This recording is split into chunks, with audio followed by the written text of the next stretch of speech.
요즘 대학생들이 궁금하시다고요? 전지적 대학생 시점 전략시. 전략시는 매주 대학생을 비롯한 20대들이 관심 가지는 핫한 주제들을 모아서 이야기해보는 시간입니다. 시사에 참견 2부 프로그램인 전략시에서는 매주 새로운 주제와 함께 새로운 게스트분을 모셔서 프로그램을 진행하는데요. 특별히 게스트이신 김다현 학우님과 왓츠인마이뉴스에서 함께해주신 홍혁재 학우님과 함께하겠습니다. 안녕하세요. 안녕하세요. 저희 전략시의 5월의 첫 에피소드에 함께해주셔서 감사합니다. 시작하기 전에 시청자분들께 자기소개 부탁드립니다. 네, 안녕하세요. 저는 미디어 커뮤니케이션학과 2사학번 김다현입니다. 또 없으신가요? 네, 다현 학우님은 이번에 첫 촬영이시셔서 많이 떨리기도 하실 텐데 같이 이야기 나누면서 이번 촬영 재밌게 한번 진행해봤으면 좋겠습니다. 네, 저도 평소에 전작시 애청자거든요. 그래서 함께 즐겁게 촬영 진행할 수 있을 것 같습니다. 잘 부탁드립니다. 네. 그러면 바로 오늘의 주제 설명드리면서 다현 학우님과 혁재 학우님과 함께 프로그램 시작해보도록 하겠습니다. 혁재 학우님, 이번 주 전략시 주제는 뭔가요? 이번 전략시 주제는 콘텐츠의 바다라고 불리는 OTT입니다. 혹시 여기서 질문인데 OTT가 뭐의 약자인지 아시나요? 수업 시간에 배웠었는데 온더탑이라고 들었던 것 약간 같은데요. 비슷한데 아시나요?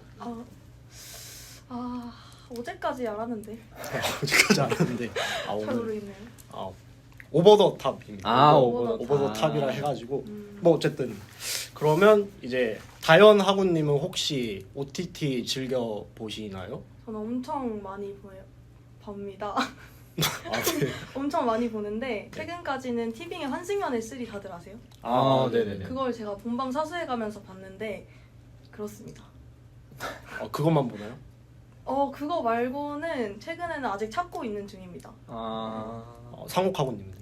저는 최근에는 일단은 바빠서 OTT 프로그램을 볼 시간 자체가 없었고 예. 일단 구독하고 있었던 모든 OTT를 다 이제 구독 해지를 해가지고 최근에는 쿠팡플레이밖에 안 남아있거든요. 근데 쿠팡플레이에 최근에 그 박찬욱 감독이 이제 촬영해서 화제가 됐던 작품이 이제 쿠팡플레이에 올라왔는데 아직까지 볼 시간이 없어가지고 뭔데요? 제목이 기억이 안 나네요. 아무튼 그런데요. 이렇게 다들 OTT 프로그램 한 번쯤 시청을 해보셨잖아요. 근데 다들 요즘 이렇게 대학생들도 기본이고 많은 사람들이 OTT를 많이 시청하고 있는 상황인데 이에 대한 이유는 무엇인 것 같으신지 한번 말씀해 주실 수 있나요? 제가 생각하기에는 아무래도 OTT라는 게 핸드폰만 있으면 어디서든지 볼 수가 있잖아요. 그래서 내가 원하는 거를 시공간적인 제약이 없이 볼 수 있어서 그런 것 같아요. 그리고 넷플릭스나 티빙 이런 거는 거기서만 볼 수 있는 독점적인 시리즈들이 있잖아요. 그래서 그런 특색 있는 프로그램들 덕분에 많은 분들이 시청하시는 게 아닐까 생각합니다. 저도 아무래도 그런 경우들이 좀 작용을 할 것 같다라는 생각을 하고 있는데 그러니까 저 같은 경우에는 이제 이런 부분들에 더해서 뭔가 이제 주변에서도 이런 OTT 서비스들을 많이 보고 또 이런 것들이 화제가 많이 되는 경우가 많으니까 이런 주변의 영향 그리고 사회적인 이런 인기 요소들에 힘입어서 나도 한번 이 유행에 한번 편승해봐야 되겠다 이런 마음으로 보게 되는 게 아닌가 이런 생각도 하게 되는 것 같네요. OTT가 이제 이렇게 많이 인기를 얻고 있는 상황이고 요즘에 뭐 방송 TV보다 오히려 넷플릭스 같은 이런 서비스들을 더 많이 보는 추세가 되었잖아요. 이런 경우에 대해서는 방송사들이 그러니까 즉각적으로 위협을 많이 받을 것 같은데 이런 부분에 대해서는 이제 준비해 오신 것이 있는지 한번 얘기해 주시면 감사하겠습니다. 네. 뭐 일단은 OTT가 굉장히 지금 그거잖아요. 네. 그게 뭐 OTT가 인기가 많다. 네, 인기가 많습니다. 인기가 많은 거를 좀 지표로 좀 알려드리자면 네. 이제 그러니까 2월 19일에 방송통신위원회 2023년도 방송시장 경쟁 상황 평가 결과 발표에 따르면 이제 2023년 OTT 이용률은 얼마 정도일 것 같으세요? 반이 넘나요? 반 넘죠. 훨씬 넘죠. 80%? 되게 비슷. 77%입니다. 오. 77%로 역대 최대치를 기록했습니다. 이게 2020년에 66.3%였던 이용률이 4년 만에 10% 포인트 이상 늘은 거죠. 이제 반면에 이제 2022년 말 기준 전체 유료 방송 서비스, 이게 뭐냐면 이제 방송이랑 또 인터넷 TV 또 케이블 방송을 포함해서 가입자 수가 전년 대비 1.5% 증가하는 것에 그쳤습니다. 이렇게 OTT는 아주 계속 해마다 승승장구하는 것에 반해 이제 방송 쪽은 성장률이 되게 미비하다는 것이죠. 이거에 대해서 방송사도 그러니까 영향을 많이 받았죠, OTT에. 왜냐하면 이제 지상파랑 방송 채널 사용 사업자 PP라고 하는데 네. 이게 간단히 설명드리자면 그냥 케이블 TV, 뭐 TVN, JTBC, 종편, 뭐 JTBC 이런 걸 다 포함하는 그런 채널들을 PP라고 하는데, PP랑 이제 뭐 IPTV 간 방송 채널 거래 시장에서도 OTT가 영향을 많이 미치는 것으로 지금 기사가 많이 나오고 있고요. 기존에는 지상파 등 경쟁력 있는 PP가 높은 대가를 받고 유료 방송의 채널 전송권을 판매를 했는데, 이제 OTT가 나오면서 이제 저희 이제 시청자들의 선택권이 늘어나니까 이제 방송 채널의 이용 시간이 상대적으로 되게 감소하게 된 거죠. 왜냐면 TV 볼 시간에 핸드폰을 OTT를 보니까. 그래가지고 PP 측에서의 이제 상대적인 협상력이 저하가 됐습니다. 그리고 이제 또 OTT의 장점이 이제 TV는 그 편성표 시간대로 딱 이때 뭘 꼭 봐야 되고 하는데, OTT는 뭐 새벽이든 뭐 낮이든 밤이든 자기가 보고 싶을 때 보고 싶은 회차를 볼 수 있다 보니까 이제 유료 방송 사이의 대체성도 OTT가 증가하게 된 거죠. 그래서 이렇게 좀 입지가 줄어든 방송사가 이제 재정 긴축을 하기 시작했습니다. 가장 큰 걸로는 이제 프로그램 수가 되게 줄어들었습니다. 이제 한국 드라마 제작사 협회에 따르면 국내 연간 편성 드라마가 이제 재작년인 2022년 기준 141편이었는데 바로 지난해, 그러니까 1년 뒤인 2023년에 123편으로 줄었고, 또 2024년 올해는 이제 100여 편에 머무를 전망이라고 나왔고요. 그러니까 2년 사이에 30%나 제작되는 프로그램이 줄은 거죠. 또 이렇게 되니까 당연스럽게 광고 매출도 줄어들고, 이제 그런 거에 반해 넷플릭스가 제작비를 뻥 띄워놓으니까 광고 수입은 줄어드는데 제작비는 늘어나서 상대적으로 계속 프로그램 수를 줄이는 거죠. 뭐 영화도 그런 게 많은데 요즘 뭐 기사 같은 거 보셨나요? 막 21년에 만든 막 누구 뭐 배우 1억 주고 만든, 그 회마다 1억 주고 만든 드라마들이 아직까지 배급사를 찾지 못해서 다 묵혀두고 있다라는 기사를 혹시 뭐 보신 적 있나요? 아니요. 저는 딱히 본 적이 없는 것 저도 잘 저도 한 고딩 때부터 그런 기사들이 되게 많이 나왔어가지고 네네. 그런 것도 심각한 문제라고 하더라고요. 그래서 뭐 영화사도 문제고 이제 드라마를 배급하는 방송사들도 문제다. 그래서 뭐 이제 OTT가 대중화되기 이전에는 뭐 지상파나 케이블, 종편 이런 데서 주간 편성되는 드라마가 30편이 넘었는데 지금은 절반도 안 되는 13편이 이제 편성이 됩니다. 그만큼 되게 심각해지고 있다라고 말씀드릴 수가 있겠습니다. 그렇군요. 아무래도 OTT 서비스가 굉장히 계속 성장을 함으로써 방송사는 어쨌든 그 경쟁사로서 많이 그런 손해를 보고 피해를 보고 있는 상황이다라고 생각할 수도 있겠는데요. 이런 상황에서 요즘 최근까지는 아니었다고 할 수 있는데 이슈 중에 하나가 넷플릭스가 구독료를 굉장히 많이 올렸어요. 그래서 프리미엄 요금제 같은 경우에는 19,000원, 거의 약 2만 원에 가까운 구독비가 이제 나가게 되는 건데, 우리나라에서도 그렇고 약간 이런 구독비의 인상에 대해서 굉장히 예민하게 느끼는 분들이 많단 말이에요. 이번에 쿠팡 플레이가 이제 쿠팡 와우 회원이 되면 쿠팡 플레이는 무료로 사용할 수가 있잖아요. 근데 이번에 쿠팡 이츠가 배달비 무료 선언을 하면서 이제 그 영향으로 월 구독비가 또 상승을 하는 그 현상이 있었는데 거기에 대해서도 많은 분들이 좀 예민하게 받아들이시는 것 같더라고요.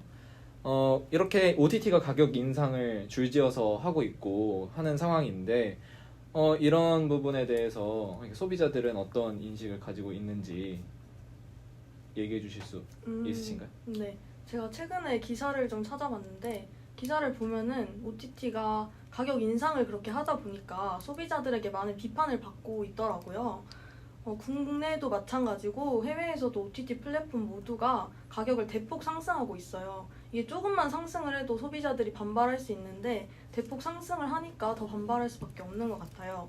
국내의 경우에는 티빙만 따지고 봐도 20% 정도 이용권 가격을 상승시켰고 해외는 대표 OTT가 넷플릭스잖아요. 넷플릭스도 계정 공유에 제한을 뒀더라고요. 그런 제한 조건들을 거니까 거기에다가 뭔가 돈을 인원당 5,000원을 더 받겠다 이런 식으로 하니까 OTT 플랫폼들이 다 비판을 받고 있는 것 같아요.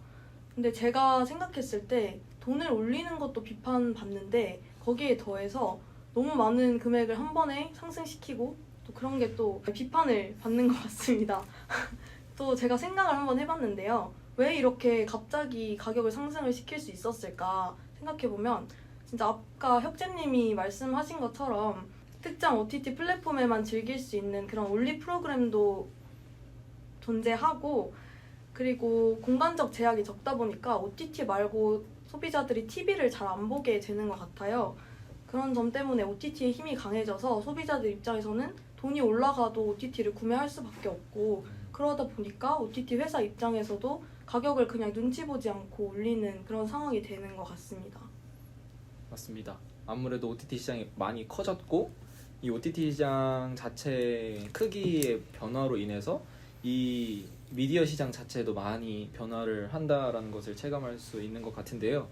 이렇게 옛날에는 상상조차 못할 만큼 OTT 시장이 정말 많이 커졌고 이로 인해서 방송사들이 힘이 많이 줄어들고 있는 상황이잖아요. 이렇게 오늘 OTT 얘기도 많이 해봤는데 아까 그 방송사 얘기하셨잖아요. 방송사가 OTT에 의해서 많이 이렇게 힘이 눌리고 있는 상황인데 이런 상황에서 방송사가 혹시 OTT와 함께 뭐 협업한다거나 이런 부분에 있어서 좀 이 어려움을 타파할 수 있는 방법을 좀 찾고 있는지 그런 부분에 대해서 얘기를 좀 해주시죠. 일단은 그것도 이제 나중에 설명드릴 건데 먼저 방송사의 경우에도 자꾸 이렇게 입장을 내죠. 왜냐하면 OTT에 비해 방송 특유의 규제들이 너무 많아서 그거에 대해서 뭐 이런 것 좀 완화해달라라는 얘기를 많이 하는데 그것들 중에 몇 개를 좀 설명드리자면 이제 광고 쪽 측면부터 먼저 설명드리겠습니다. 이제 2023 방송통신 광고비 조사 보고서에 따르면 이제 지난해 국내 광고 시장에서 이제 방송 광고비가 차지하는 비율이 26%인 것에 반해 이제 뭐 유튜브나 뭐 이런데 온라인으로 나가는 온라인 광고가 56%입니다. 그러니까 거의 절반이 넘네요. 아니 절반이 아니고 2배가 넘는 거죠. 2배가 넘는데 이게 이거에 대해서 이제 김용희 연구위원 이제 미디어 컨설팅 기업의 이제 연구위원님이 뭐라고 말씀을 하셨냐면 이제 방송 광고는 품목별 시간대별 광고 금지 규정이 있는데 이제 유튜브 등에서 나오는 광고들은 이제 다 뭐 규제 같은 게 따로 없고 쉽게 접할 수 있는 그런 광고들이 많이 나간다. 그래서 이러한 점을 좀 문제점으로 집으면서 이제 방송도 이제 사후 심의 등 안전장치가 있는 방송 규제를 완화하는 것이 좀 사회적으로나 산업적으로나 더 나은 선택이 될 수 있다고 첨언을 하셨고요. 또 두 번째로는 가장 많이 문제점으로 꼽는 또 편성 문제가 있습니다. 경직됐다는 건데요, 말 그대로. 이제 이것도 시대의 변화에 맞게 개선해야 한다는 지적이 나오고 있습니다. 현재 이제 OTT 포함해서 뭐 유튜브 같은 경우에도 인공지능 추천 방식 이게 그 뭐 알고리즘 말하는 거죠. 그 뭐 작품 배치 등에 아무런 규제가 없습니다. 반면에 방송사는 주 시청 시간대에 순수 외주 제작 프로그램을 꼭 10% 이상 편성을 해야 되는 의무 등 좀 각종 규제들이 되게 많아서 이런 것도 좀 이제 규제를 완화를 해야 OTT를 좀 그나마 따라잡을 수 있지 않을까라는 게 이제 방송사에 좀 사시는 사람들의 대부분의 의견이고요. 또 정량 평가 문제도 있습니다. 이제 정량 평가가 아니라 이제 정성 평가를 되게 많이 한다는 건데요. 그 심의에 있어서 정성 평가를 많이 한다는 건데 이거의 문제점은 이제 방통위 심사 구성위원회가 이제 주기적으로 바뀔 거 아니에요. 이런 구성에 따라서 이제 일관성이 부족한 이제 재승인 제어가 결과가 자꾸 나오니까 이런 측면에 있어서 방송 평가 등 이제 정량 평가 요소를 늘리고 방송사에 부여하는 과도한 조건과 권고 사항을 지양할 필요가 있다는 게 이제 분석입니다. 뭐 이런 문제점들을 이러한 규제들을 완화해 달라는 게 좀 방송국들의 의견이고 또 방송국 차원에서 어떠한 또 노력들을 하냐 하면 KBS에서도 OTT 그게 있는 게 아시나요? KBS에서요? 예. 알고 계신가요? 아니요. 이제 KBS 플러스라 해가지고 네. 이거는 구독료가 없이 무료로 제공하는 서비스인데 이게 예전에 그 기존의 KBS 모바일 앱인 마이케이를 개선해서 새롭게 내놓은 것입니다. 작년에 나온 건데 이게 근데 문제점이 뭐 다 좋은데 좀 오류라나요? 뭐라 하죠? 그러니까 그 버그가 많이 걸려. 어플리케이션 자체에서요. 네. 네, 그래서 그거에 대해서 되게 사람들이 불만을 많이 해서 지금은 점차 고치고 있고 그래서 점점 이제 개선해 나가는 중이라고 합니다. 그리고 아까 진행자님이 말씀해 주신 것인데 이제 OTT랑 방송국이랑 연계를 해가지고 네. 프로그램을 새로 만드는 거죠. 요즘에 그 하이드라는 드라마가 있더라고요. 저는 되게 처음 들어봤는데 혹시 들어보셨나요? 잘 모르겠어요. 뭐 그런 것도 쿠팡 플레이에서 만든 드라마인데 또 JTBC랑 함께 공개를 한다고 하더라고요.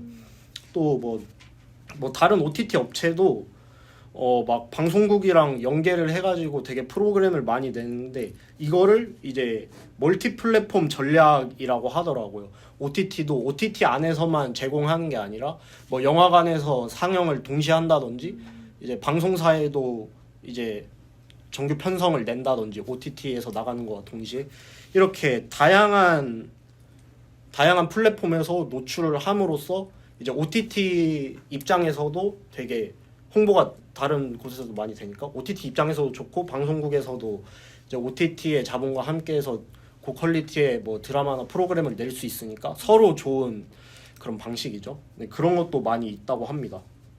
네. 그래서 지금까지 방송사 규제에 관한 얘기도 해주셨고 이제 OTT와 방송사의 협업에 관해서도 많이 얘기를 나눠주셨는데요. 아까도 얘기했다시피 OTT 시장이 많이 커지고 있다라는 것을 우리 많이 실감하고 있는 것 같습니다. 그만큼. 그래서 오늘 이렇게 OTT 서비스에 대해서 많이 얘기를 나눠봤는데 오늘 이제 처음으로 게스트 함께 해주신 다현아구께서는 이제 오늘 녹화가 어떤 의미로 다가왔는지 짧게 일단 부탁드립니다. 정말 뜻깊었던 것 같고요. 제가 처음이라서 많이 긴장을 했는데 많은 정보들을 얻어갈 수 있어서 좋았던 것 같습니다. 그러면은 저를 오늘 초대해주신 혁재하구님이랑 상욱하구님은 어떠셨는지? 저부터 말씀드리면 오랜만에 하잖아요. 2주만 네네. 3주인가? 그렇죠. 네, 그래가지고 좀 어렵네요. 어렵습니다. 상욱하구님 어떠셨나요? 저도 오랜만에 촬영이라서 되게 오늘 되게 뭔가 좀 더 어색한 것 같고 아무래도 더 집중해서 녹화를 했던 것 같은데요. 전지적 대학생 시점 전작시 오늘은 OTT와 함께 해보았습니다. 다음 주에도 더 재미있고 유익한 정보들과 함께 돌아오도록 하겠습니다. 지금까지 홍혁재, 이지민, 김다연, 전상옥, 홍송현, 신경민, 조영익이었습니다. 감사합니다.